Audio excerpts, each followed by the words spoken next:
name's Steve Broderick. This is Town Line Sugarhouse in Eastford, Connecticut. Fittings on and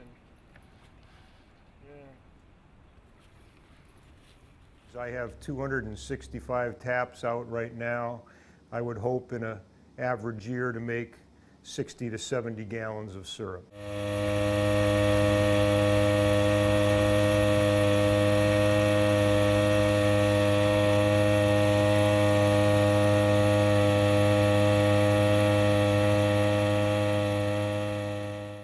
The entire operation really is dependent on the two-cycle pump.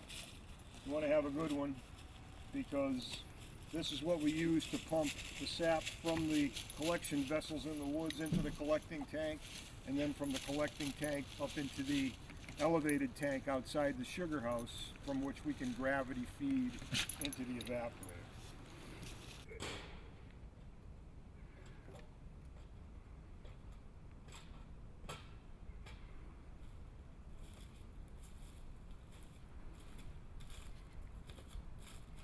In the old days, the taps were all one thing.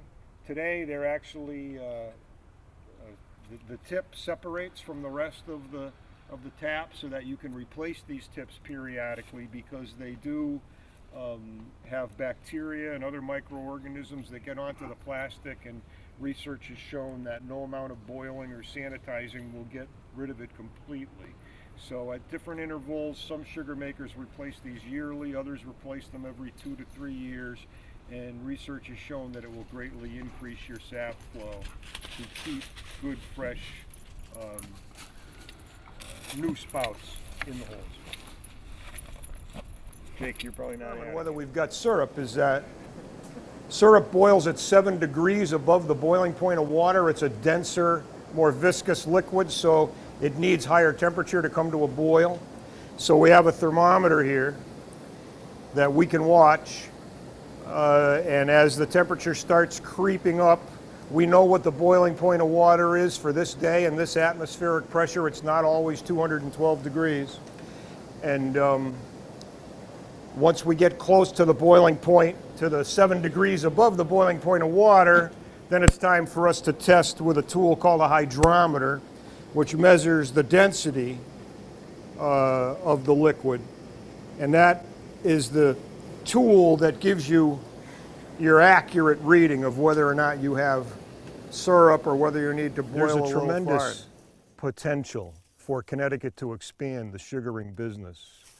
We have many thousands of acres of forest in Connecticut that have enough sugar maple on them so that they could be managed for maple production. It's estimated that we only tap about 0.1% of all the sugar maples in the state of Connecticut that are of tappable size, as opposed to over 2% in the state of Vermont and 33% of all the sugar maples in the province of Quebec are tapped.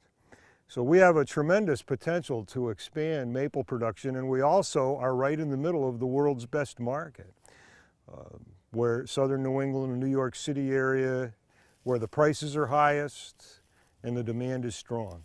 So there's a great potential for the sugaring industry to grow in our state in the years ahead.